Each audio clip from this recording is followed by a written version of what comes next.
Hello everyone, my name is Aarti and you're watching HW News. The first phase of voting has ended in Gujarat Assembly election. The fate of 788 candidates contesting from 89 constituencies across Saurashtra, Kutch and South Gujarat is now sealed in the EVM box. According to the Election Commission data, till 5 pm, 59.24% voter turnout was recorded. The highest voter turnout was recorded in Tapi at 72.32%, whereas lowest voter turnout till 5 pm was recorded in Amreli at about 52.73%. Now let us give you district-wise detail of the voter turnout. In the district of Amreli, as I said, the lowest voter turnout was recorded at 52.73%. In Bharuch, the voter turnout is 63%. In Bhavnagar, the voter turnout is 57.81%, whereas in Botad, the voter turnout is 57.15%. In Danks, 64.84% voter turnout has been recorded, whereas 59.11% voter turnout has been recorded in Devbhumi Dwarka, 60.46% in Gir Somnath, Jamnagar 53.98%, Junagadh 56.95%, Kutch has recorded 54.91% voter turnout, Morbi has recorded 67.60%, Narmada 68.09%, Navsari 65.91%, Porbandar 53.84%, Rajkot 57.48%, Surat 57.83%, Surendranagar 60.71%, Tapi is the highest, as I said, at 72.32% and Valsad at 65.24%. So this is what the voter turnout was district-wise. There are total 19 districts in the first phase, and approximately the voter turnout at about 5 pm is 59.24% collectively in the first phase.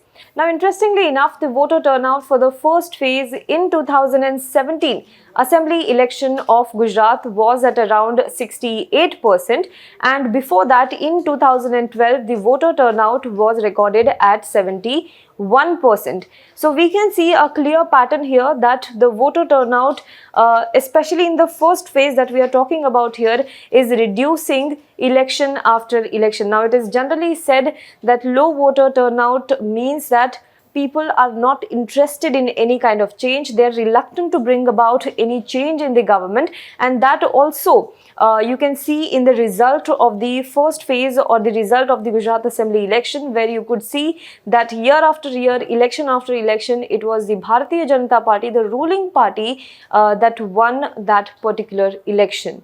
Well, even today, the voting began on a very lazy note. By 9 am, only 5% of the voter turnout was recorded. By 11 am, voter turnout increased by 10%, but in the second half, the voting gained a bit of a pace, and by 5 pm, it came close to 59.24%.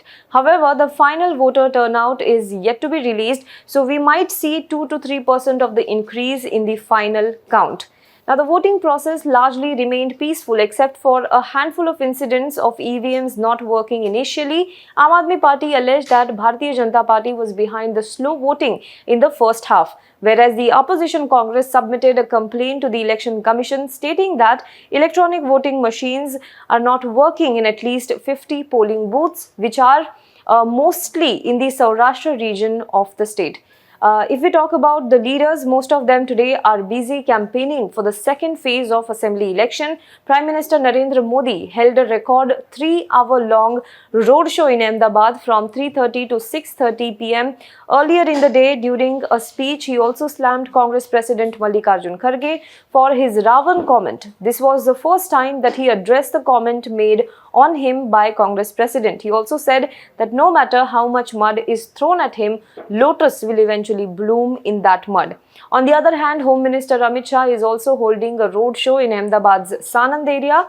From Aam Aadmi Party, Rajya Sabha MP Harbhajan Singh and Punjab Chief Minister Bhagwant Mann have taken charge of campaigning today.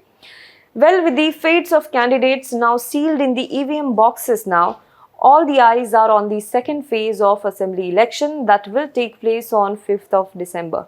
We will keep you posted about all the updates from this election.